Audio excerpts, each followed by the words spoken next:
अच्छा, भू संपर्कण समझते हैं?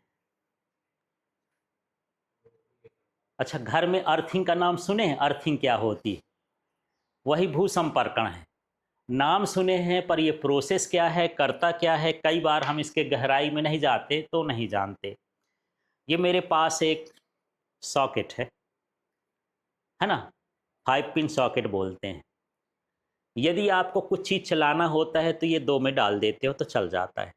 एक में लाइव वायर होती है जिसको क्या बोलते हैं, फेस।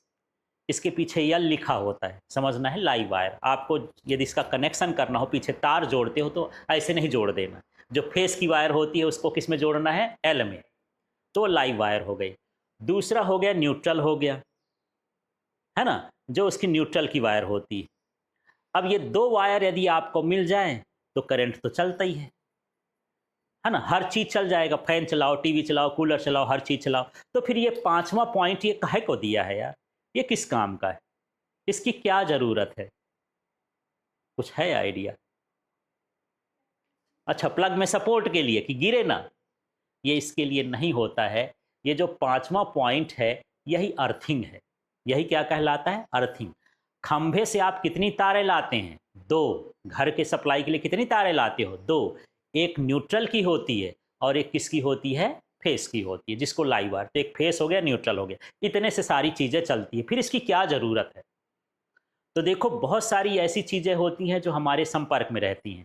जैसे मान लीजिए कोई लोहे का कूलर है, आप कूलर चलाते हो, कूलर में ही अब एक करंट लग जाता है। कूलर में करंट लगने से कई लोगों की मौत, कोई पोछा लगा रहा है, कोई पड़े पड़े और पास में कि बहुत गर्मी है भैया पास में लगा दो, तो पैर छू गया, है ना। अभी घटना हुई थी इधर, कोई मर गया था कूलर का करंट लगने से,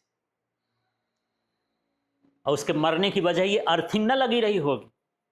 कई बार हम कंप्यूटर छूते रहते हैं साथ में, कंप्यूटर के पीछे जहाँ वो ये डालते हैं यूएसबी वगैरह, तो वो तो खुला खुला रहती है। यदि हम टच कर दिए तो हमको करंट लगा, करंट की वजह से हम वहाँ पर मर सकते हैं।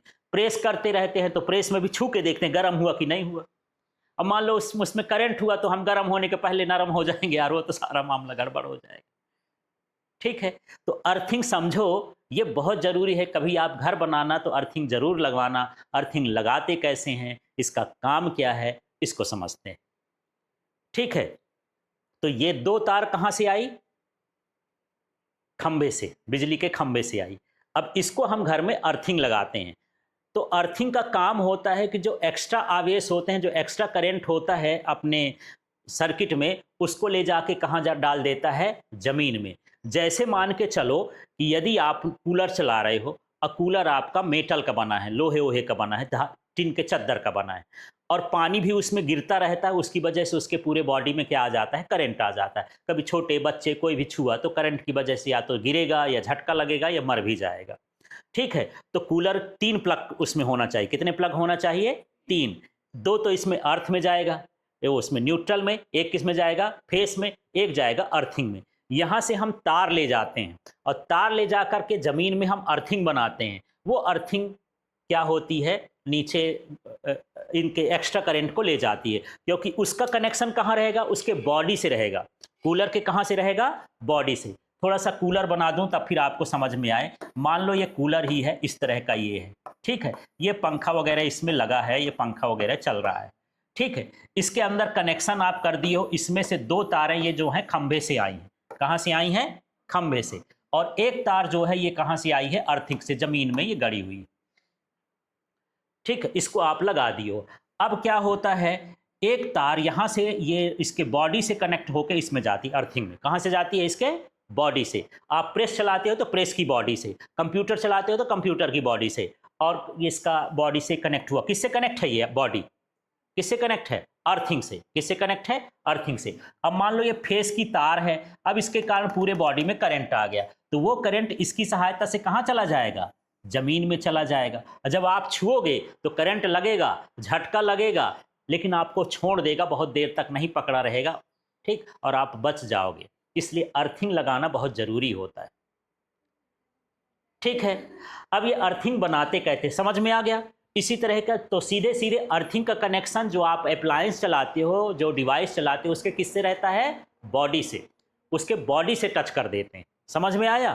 तो जो आपकी ये पांचवी तार है, ये वाली तार है, मान लो तीसरी तार, ये तार किससे कनेक्ट होगी? पहले मेटल की बॉडी से। प्रेस है तो प्रेस की बॉडी से, कूलर है तो कूलर की बॉडी से, कंप्यूटर है तो कंप्यूटर की बॉडी से, इंडक्शन चला रहे हो तो इंडक्शन की बॉडी से। जिसको आप टच में, कुछ चीज़ें हैं जिसको हम टच से छू करके चलाते हैं, है ना, तो उसके बॉडी से कनेक्ट होगा। फिर ये इसकी तार कहाँ चली जाएगी? जमीन में चली जाएगी। यदि बॉडी में करंट आया तो बॉडी से अर्थिंग में जाएगा, अर्थिंग से कहाँ चला जाएगा? जमीन में चला जाएगा। तो आपको चिपकाएगा नहीं, करंट लगेगा जरूर, झटका लगेगा, आपको छोड़ देगा, लेकिन आप मरने की कंडीशन में नहीं रहोगे। ये बचाव होता है। ठीक है, तो चलिए अब यहां पर हम समझते हैं कि ये भूसंपर्कण है क्या। क्लियर हो गया?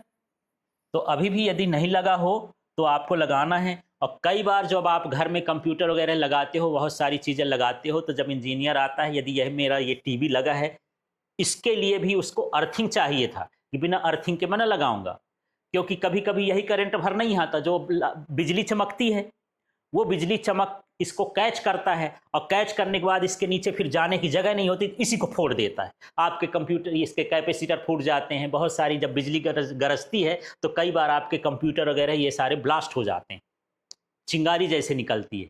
लेकिन यदि इसी का कनेक्शन अर्थिंग से हुआ तो उधर से ये कैच किया, कैच करने के बाद वो अर्थिंग से गया, और अर्थिंग से कहाँ चला गया? जमीन में, ये बच जाएगा।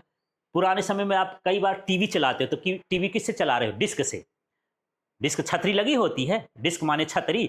अब जब बिजली चमकती है तो उस बिजली को छतरी क्या करती है? कैच कर लेती है। जब कैच करेगी तो उस करंट को कहां तक पहुंचाएगी? आपके टीवी तक पहुंचाएगी। और टीवी में कोई चीज ऐसी होगी जो ब्लास्ट हो जाएगी, करंट आएगा, एकदम से ज्यादा करंट, आदमी मर जाता है तो टीवी की क्या बात, टीवी ब्लास्ट हो जाएगी। अब ब्लास्ट हो जाएगी तो अब क्या करें यार?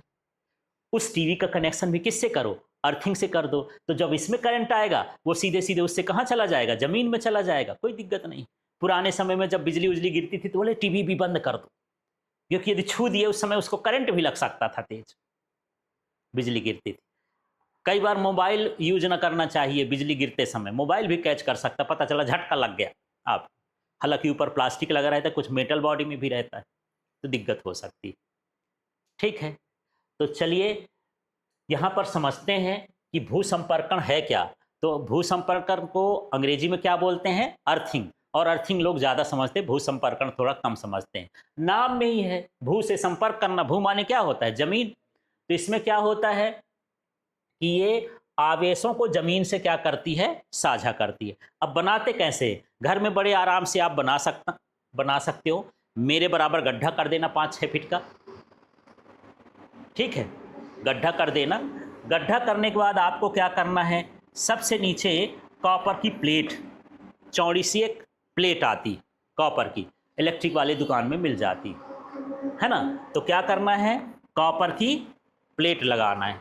उस प्लेट में एक तांबे की तार को निकाल करके बाहर कर दोगे, और यहाँ चारों तरफ क्या लगा दोगे? एक पाइप लगा दोगे कि उसके अंदर पानी वानी ना घुसे।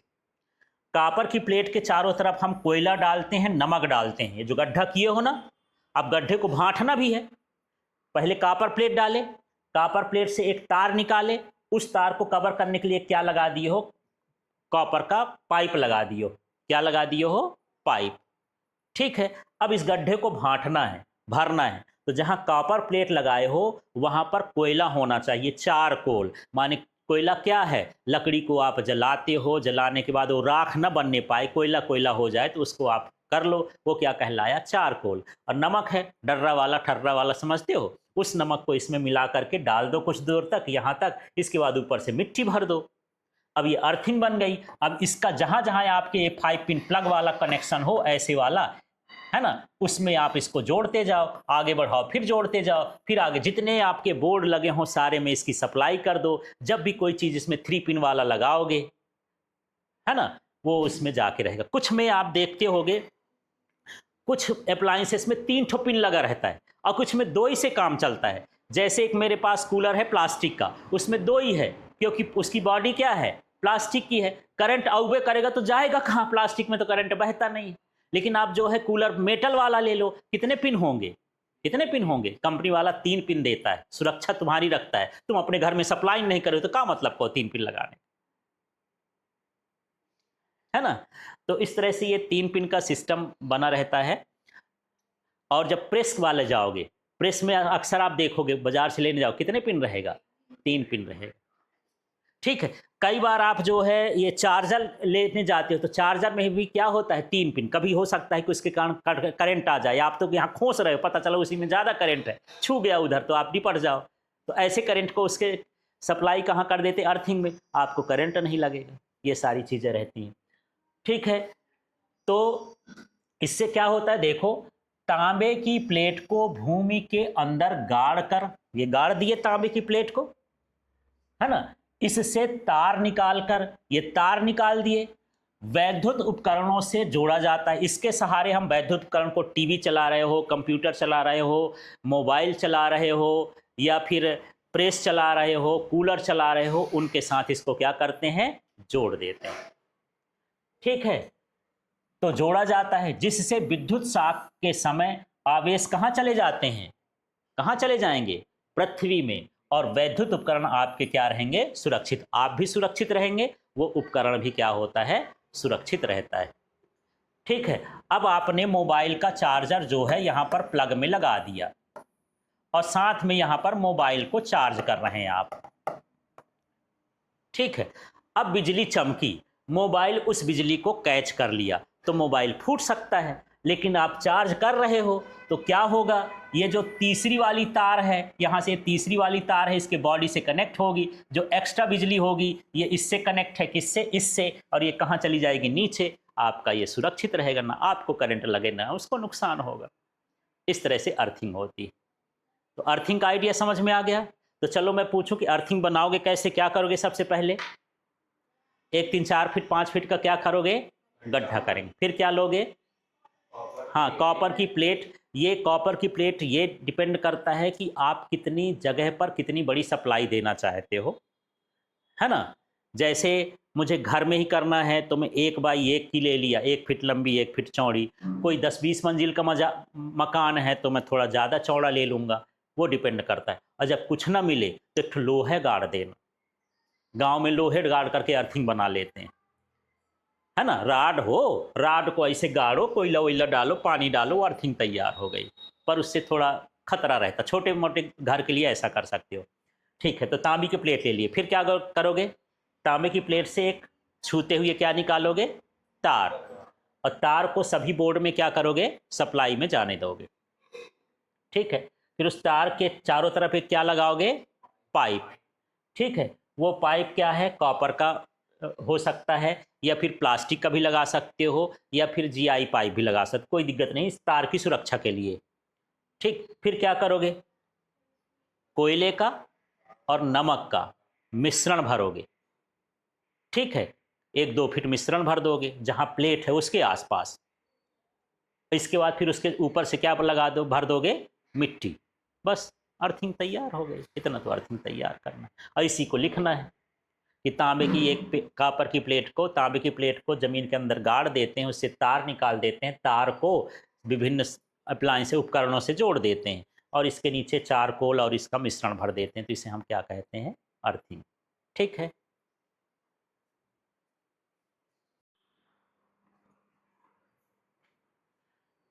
तो 12वीं फिजिक्स है और चैप्टर 1 है। चैप्टर 1 में आज का टॉपिक है आवेशन की विधियाँ। तो जैसे चैप्टर शुरुआत हुआ था, है ना, तो हम लोग देखे थे कि यदि किसी वस्तु को फर में रगड़े, ये बाल को क्या बोलते हैं, फर, फर में रगड़ें तो आवेशित हो जाती है।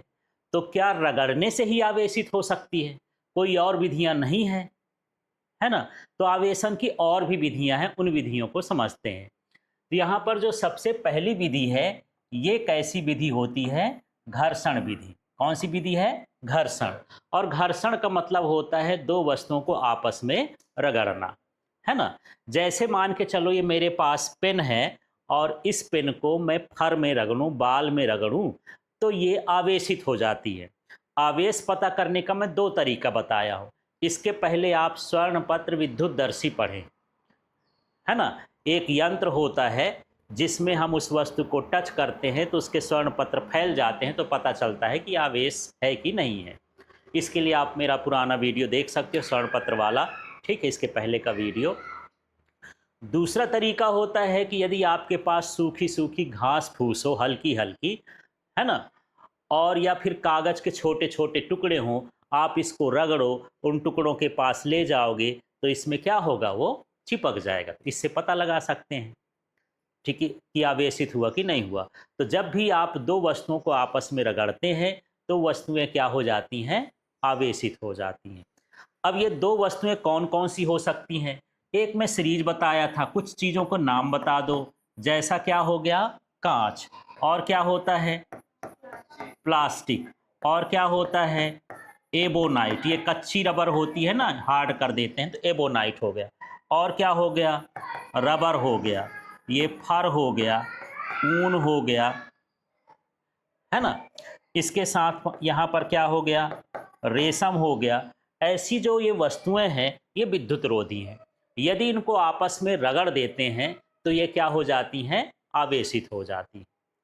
ठीक, जैसे हम अक्सर देखते हैं कि यदि हम कंघी कर रहे हैं तो उस कंघे में हम देखते हैं कि जो आवेश होते हैं, है ना, तो वो एक वस्तु से दूसरे वस्तु में ट्रांसफ़र हो जाते हैं, बाल से उसमें ट्रांसफ़र हो जाते हैं, ऐसा समझ लीजिए। तो मान लो मेरे पास ये कंघा है ना, इसमें इस तरह से खांचे बने रहते हैं, ये कंघा होता है। अब इस कंघे को आप बाल में कर रहे हो, यहाँ पर मान लो ये बाल हो गया, तो कंघे में मान के चलते हैं कि धनावेश आ गया। क्या आ गया, धनावेश। कितने आ गए, 3। तो इसमें जो बाल में है वो क्या हो जाएंगे, ऋणावेश आ जाएंगे। उतने ही उसमें क्या होते हैं, ऋणावेश आ जाते हैं। ठीक, तो जब घर्षण द्वारा हम आवेशित करते हैं किसी वस्तु को तो दोनों वस्तु में बराबर और विपरीत आवेश उत्पन्न होते हैं। कैसे उत्पन्न होते हैं, बराबर और विपरीत। ठीक है, और आवेश के उत्पत्ति को मैं बताया था कि इससे इलेक्ट्रॉन इसमें चले गए, इसलिए इसमें इलेक्ट्रॉन की कमी हो गई। जैसे इसमें मान लो ये 3 इलेक्ट्रॉन रहे होंगे तो ये तीनों इलेक्ट्रॉन कहाँ चले गए, नीचे। इलेक्ट्रॉन में कैसा आवेश होता है, ऋणावेश। तो जब नीचे चले गए तो इसके पास क्या आ गया, ऋणावेश। और यहाँ पर इलेक्ट्रॉन की कमी हो गई तो इसके अंदर क्या हो गया, धनावेश हो गया। जब इलेक्ट्रॉन का त्याग कर देता है कोई तो उसमें कौन सा आवेश आता है, धनावेश। और कोई ग्रहण कर लेता है तो क्या आता है, ऋणावेश। तो कंघी करते समय ऐसे ही होता है, कंघी से इलेक्ट्रॉन चले जाते हैं बाल में, फर में, माने वो कंघी इलेक्ट्रॉन का त्याग कर दी तो उसमें क्या आ गया, धनावेश। और बाल जो है उसको ग्रहण कर लिया तो क्या हो गया, वो ऋणावेश हो गया। तो ये विधि कैसी कहला गई, घर्षण विधि। घर्षण विधि में क्या होता है, दोनों वस्तु में कैसे आवेश आएंगे, बराबर आएंगे और विपरीत आएंगे। ठीक है, तो घर्षण विधि में इसी चीज को हमको अपने शब्दों में लिखना है कि दो वस्तुओं को रगड़ने पर इलेक्ट्रॉन जिस वस्तु से निकलते हैं वह क्या हो जाती है, धनावेशित, और जिसमें इलेक्ट्रॉन जाते हैं वह क्या हो जाती है, ऋणावेशित। अतः दोनों में बराबर आवेश होते हैं लेकिन विजाती होते हैं। विजाती का मतलब दोनों में अलग अलग प्रकार के होते हैं। समझ में आ गया घर्षण विधि।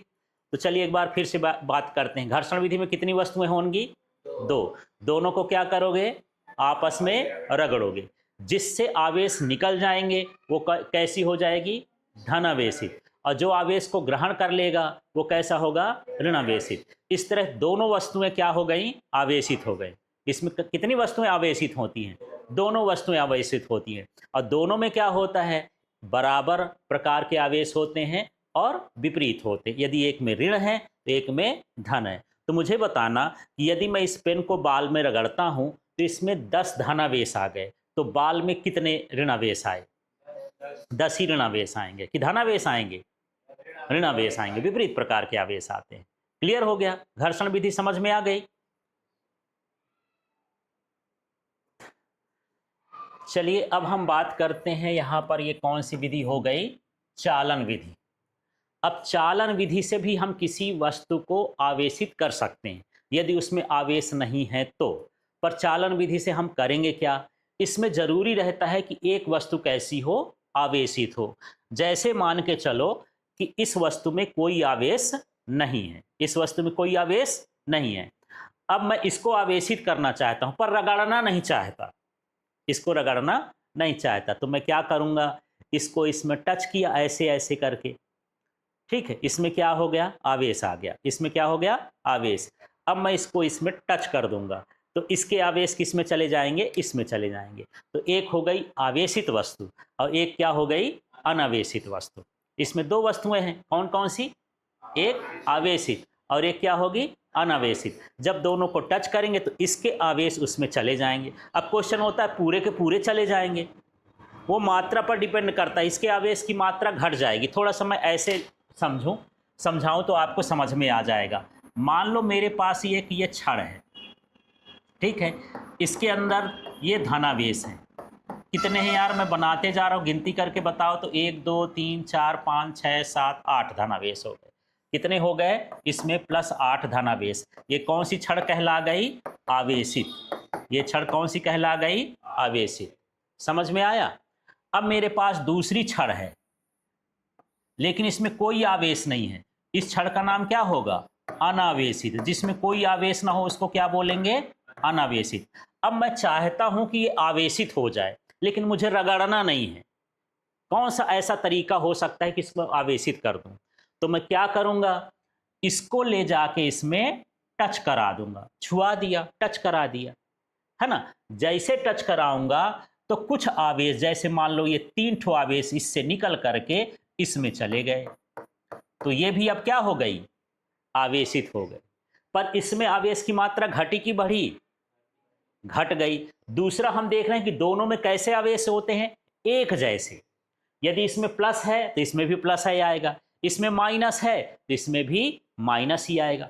पिछले वाले घर्षण में हम देख रहे थे कि एक में प्लस आ रहा था, दूसरे में क्या हो रहा था, माइनस। अलग अलग आवेश आ रहे थे। चालन में क्या हो रहा है कि एक ही तरह के आवेश आते हैं और वस्तु का आवेश क्या होता है, घटता है। उसमें आवेश घट रहा था क्या, नहीं घट रहा था। आप घिसते जाओ, यदि इसमें 10 धन आ गए हैं तो इसमें भी 10 ऋण आ जाएंगे। घटे क्या, बराबर हैं, विपरीत हैं, पर मात्रा उसकी घटती नहीं है। इसमें आवेशित वस्तु का आवेश क्या हो जाता है, घट जाता है।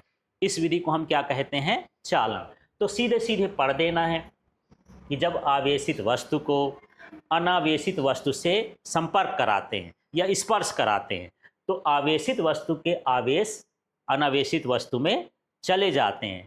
तो दोनों में समान प्रकार के आवेश होते हैं और आवेशित वस्तु का आवेश कम हो जाता है। तो अब आप लोग शब्द बनाना, इसका नाम लो।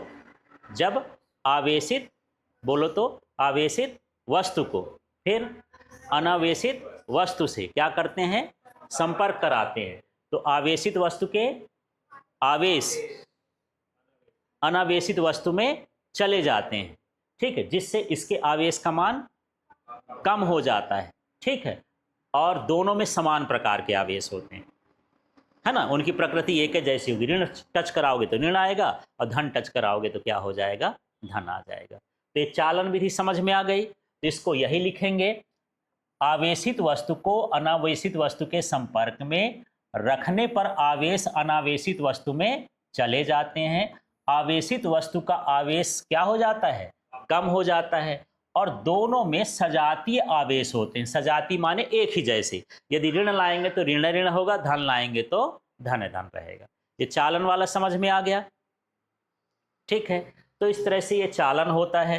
तो चालन में एक जरूरी है कि इसमें आवेशित वस्तु हो। घर्षण में आवेशित होने की जरूरत नहीं, केवल रगड़ना है। अनावेशित वस्तु दोनों रहती, ये भी अनावेशित है, ये भी अनावेशित है, दोनों अनावेशित है। इसमें क्या होना चाहिए, एक क्या हो आवेशित और दूसरा क्या हो अनावेशित, ठीक है। अब चलिए यहाँ पर हम अगले हिस्से में हैं और उसको समझते हैं। अब हमारे पास जो तीसरी विधि है वो क्या है, प्रेरण।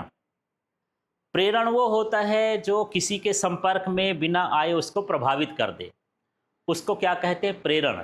अंग्रेजी शब्द ज़्यादा समझ में आएगा, जिसको बोलते हैं मोटिवेशन। क्या बोलते हैं, मोटिवेशन। यदि मैं आपको कहूं कि यार आप बोर्ड एग्ज़ाम में अच्छा परफॉर्मेंस करो, अच्छा परसेंट लाओ, तो आगे का जो सिलेक्शन है, तुम्हारी लाइफ है, वो अच्छी हो जाएगी।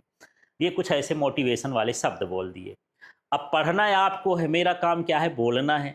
आप ये सुने, घर गए, बढ़िया टाइम टेबल बनाए, सारे विषय को ध्यान से पढ़ने लगे, तो आपको ये क्या हो गया, प्रेरण हो गया। ये क्या हो गया, प्रेरण, ठीक है। बाजार हम जाते हैं, कोई चीज़ बगल में देखे, यार ये नया नया फल दिख रहा है, ये है क्या, लोग खाते कैसे हैं। अब फल देखे अपने आप मन पर रहा है कि जाए उसको खाएं, है ना, वो क्या कहला गया, प्रेरण है। तो प्रेरण का मतलब ये है कि कोई चीज़ संपर्क में न आए और प्रभावित हो जाए तो हम उसे क्या कहते हैं, प्रेरण कहते हैं। क्या मैं आपके संपर्क में आया, केवल मुंह से बोल रहा हूँ, सुन रहे हो बस, न आपको टच कर रहा हूँ, न आपके अंदर किताब के पन्ने घुसेड़ रहा हूँ कि मुंह में खा लो पच जाएगा तो बन जाएगा, ये सारा कुछ तो नहीं कर रहा हूँ, है ना। तो प्रेरण का मतलब यही है कि आवेश हमको देना है लेकिन बिना टच करे देना है आवेश। अब कैसे दे दें यार, जब घर्षण करेंगे तो टच होता है, चालन में भी हमको क्या करना पड़ता है, टच करना पड़ता है, और इसमें यह विधि ऐसी कि बिना टच करो और आवेश दे दो। क्या तरीका हो सकता है ये, है ना। तो उसके लिए क्या तरीका होता है समझते हैं। इसके लिए भी मेरे पास एक आवेशित वस्तु है, मान लो ये गोला है, आवेशित गोला है, ये इसके अंदर धनावेश है, इसके अंदर क्या है, धनावेश। ये स्टैंड है, ये धातु का गोला है, किसका गोला है, धातु का। और ये मान लो विद्युत रोधी स्टैंड है, लकड़ी हो सकता है, प्लास्टिक हो सकता है, कुछ भी हो सकता है, ठीक है। अब मैं क्या करता हूं, इसके पास ऐसे टच किए हुए दो गोले लाता हूं, ये ऐसे, ये दोनों गोले आपस में हैं पर ये एक दूसरे के टच में, है ना। पहला समझ में आ गया, ये ए है, ये बी है, कुल मिला के कितने गोले हो गए, 3। एक कैसा है, आवेशित, 2 कैसे हैं, अनावेशित, और दोनों में ये स्टैंड लगा हुआ है। जैसे मैं इसको पास लाता हूं तो क्या होता है, टच नहीं करता हूं, कहां लाता हूं, पास लाता हूं। जब पास लाता हूं तो प्लस को क्या चाहिए यार, अपने आप को समाप्त करने के लिए क्या चाहिए, माइनस। प्लस को क्या चाहिए, माइनस। तो इसके पास वाले तल में क्या उत्पन्न हो जाता है, माइनस, और इसके दूर वाले तल में क्या हो जाता है, प्लस। देखो कोई नया आवेश नहीं बना, यदि यहाँ 4 माइनस हैं तो यहाँ पर क्या बनेंगे, 4 प्लस, और मिलके एक दूसरे से समाप्त करके फिर वही का वही हो जाएंगे, ठीक है। फिर से देखो, यहाँ पर पास में क्या लाया, धनावेशित गोला, तो इन दोनों गोलों में जैसे एक गोला है, एक गोला में पास वाले तल में क्या बन गया, क्या बना, ऋणावेश, और दूर वाले तल में क्या बनेगा, धनावेश। अब थोड़ा दूसरा चीज समझो, यदि यहां पर मैं माइनस लाता, क्या लाता, माइनस, तो यहां क्या बनता, प्लस, और उधर क्या बनता, माइनस। माने आसपास ये एक दूसरे के विपरीत बनते, ठीक है। अब दूसरा काम क्या करना है, दूसरा काम ये करना है कि इन गोलों को थोड़ा सा अब अलग अलग कर दो, इनमें आवेश आ गए ना, इन गोलों को क्या कर देना है, अलग अलग। तो ये जो माइनस इस साइड है ये पूरे गोले में फैल जाएंगे, और जो प्लस हैं वो भी पूरे गोले में क्या हो जाएंगे, फैल जाएंगे। फिर इसको हटा दो, एक ही चीज से दो गोलों में मैं क्या कर दिया, आवेश ला दिया। ये प्रेरण विधि होती है, ये तरीका होता है, हम दोनों को क्या कर दिए हैं, आवेशित कर दिए हैं। क्या इसका आवेश घटेगा, टच में नहीं तो आवेश नहीं घटेगा। और इसमें जो आवेश आएंगे, दोनों तरह के आवेश आएंगे, दो वस्तुओं को हम क्या कर सकते हैं, आवेशित कर सकते हैं। तो चलिए अब इसको लिखने की बारी आ जाए तो कैसे कैसे लिखेंगे। एक धातु का आवेशित गोला लेना है, क्या बोलोगे, धातु का आवेशित गोला। 2 धातु के अनावेशित गोले लेना है, ये कैसा है, आवेशित, ठीक है। ये वाले कैसे हैं, अनावेशित। जब हम आवेशित गोलों को इनके पास लाते हैं तो इसके पास वाले तल में ऋणावेश और दूर वाले तल में धनावेश उत्पन्न होता है। फिर दोनों गोलों को थोड़ा एक दूसरे से हम क्या कर देते हैं, अलग कर देते हैं, तो आवेश पूरे भाग में फैल जाते हैं। इसके बाद जो आवेशित गोला है उसको हटा देते हैं। इस तरह से ये वस्तु क्या हो गई, आवेशित हो गई। ये तरीका होता है प्रेरण का। तो चलिए भला कैसे कैसे बोलेंगे, क्या लोगे पहले, हाँ, धातु का धनावेशित गोला लेते हैं, कौन सा, धनावेशित गोला।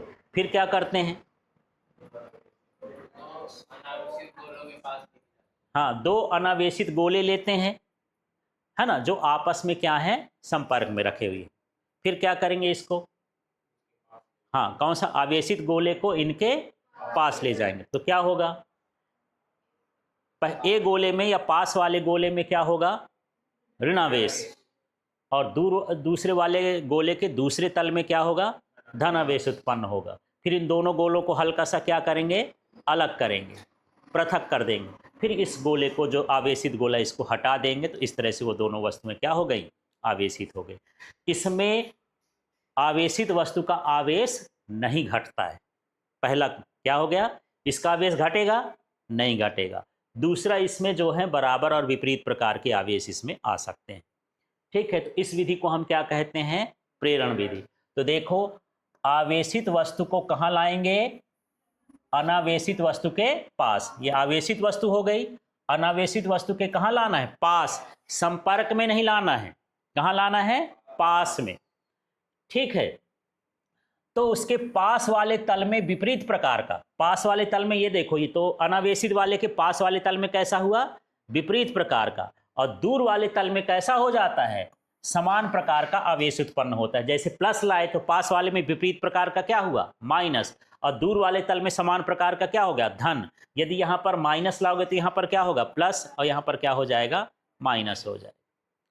ठीक है, उत्पन्न हो जाते हैं। अब यदि दूर वाले तल को हम पृथ्वी से जोड़ देंगे तो आवेश इसमें भी चले जा सकते हैं। तो यदि मुझे एक ही गोला चाहिए, ऋण आवेश चाहिए, तो इसमें कौन सा आवेश आ जाएगा, ऋण आवेश हो जाएगा। ठीक है, यदि हम इसको धरती से जोड़ दें, यदि दूसरे गोले को, तो ये आवेश कहाँ चले जाएंगे, धरती में, और इसमें क्या, कौन सा आवेश बचेगा, ऋण आवेश। इस तरह से ऋण आवेशित हो जाएगा। ये तरीका होता है। तो इसमें बराबर प्रकार के आवेश आते हैं, विपरीत प्रकार के आवेश आ सकते हैं। ठीक है, और यदि मैं इसको संपर्क में रख दूं तो समान प्रकार के भी आवेश आ सकते हैं।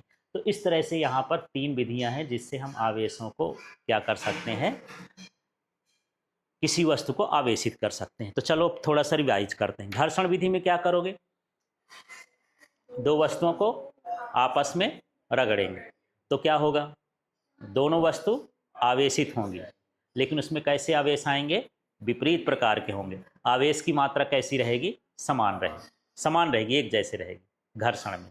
फिर चालन में क्या होगा, चालन में कितनी वस्तुएं लोगों, 2, एक क्या रहेगी और एक क्या रहेगी।